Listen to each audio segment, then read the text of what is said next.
You heard the U.S. is bringing in white South African refugees? They're calling it racial discrimination. But the real story, it's about Black South Africans finally getting their land back. And the people who built wealth off of their suffering are calling justice a threat. Now let's talk about it. South Africa isn't just a country with a painful past. It's a country where violence was law.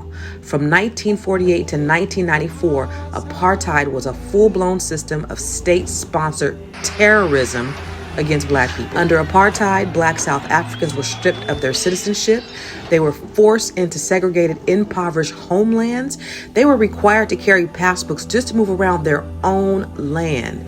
They were beaten, jailed, and murdered for daring to exist outside their assigned boxes in their country. Now let me paint the picture more clearly. In Sharpeville, police opened fire on peaceful protests burning passbooks.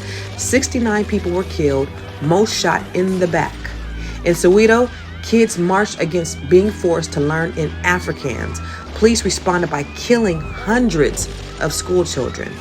And all the while, white South Africans built generational wealth on stolen land, stolen labor, and stolen futures. By the time apartheid ended in 1994, white South Africans, just 10% of the population, still controlled over 70% of the land. Meanwhile, the Black majority was left with poverty, trauma, and barren land. Now, Black South Africans are saying enough is enough.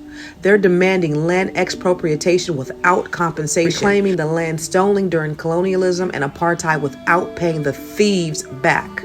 But suddenly, white farmers are crying racial discrimination. And the Trump administration, they picked up the narrative and spun it to paint them as victims, calling them refugees, opening the doors to the U.S. not for the oppressed, but for the ones who benefited from oppression. Now, let me be clear.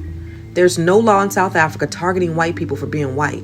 There's no persecution, just accountability. What we're witnessing is the legacy of colonialism being confronted. And for some people, justice feels like a threat. But this isn't reverse racism.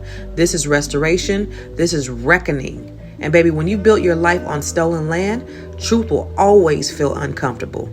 But we're not here to protect comfort. We're here to tell the truth, because you can't heal what you won't face. Now drop a Black fist in the comments and share this with someone who needs to know this Black history gem.